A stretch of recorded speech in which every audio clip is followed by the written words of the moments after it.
Mr. President, welcome. It's great to have you here in the Oval Office, and I want to thank you for your hospitality you showed me when I was in Israel, and thank you again for the honor you showed me.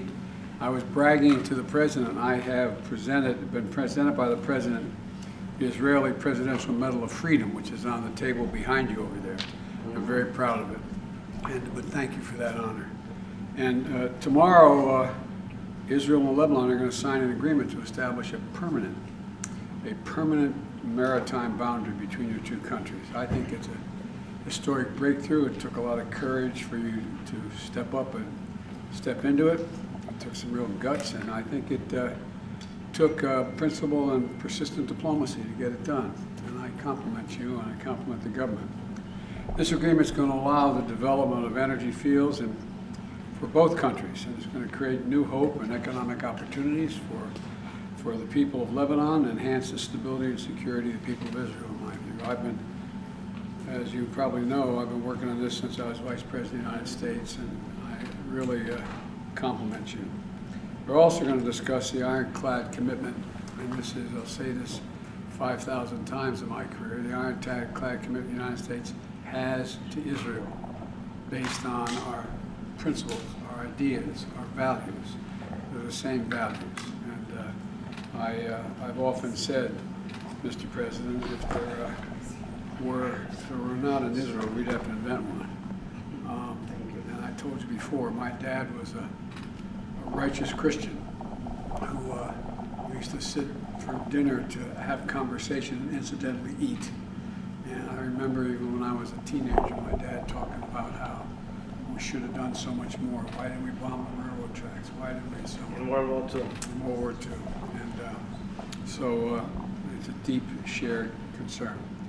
And so we have bedrock values and interests, and I'm going to hope we get to talk about those a little bit today. And I think our interests are pretty consistent around the world and in the region. So thank you for being here.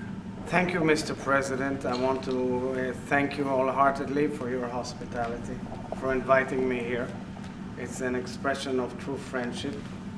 And we had the enormous pleasure of hosting you at the President's home and in Israel at large a few weeks ago. It was a true moment of pleasure for the people of Israel. And I also think it was one hell of a pleasure for you too, as far as I could get it. You are a true friend of Israel, Mr. President, and the United States is our closest, strongest historical ally. And I'm very proud to come here as the head of state of the State of Israel to express my feelings of friendship and bonding and the unbreakable bond between our nations. You know, Mr. President, today marks 40 days to the killing of Mahsa, a young Iranian woman who protested, and today the Iranian regime is crushing thousands of Iranian citizens, young men and women, who are demonstrating and simply pleading to have their own liberties. And this is an example of the way Iran is working, crushing its own citizens, moving towards nuclear weapons, and supplying lethal weapons that are killing innocent citizens in Ukraine. And I think the Iranian challenge will be a major challenge which we will be discussing.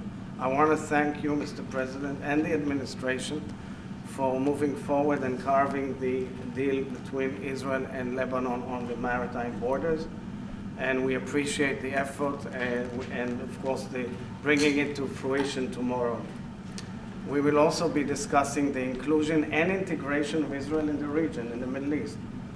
As we see more and more nations coming on board and cooperating with Israel in so many fields.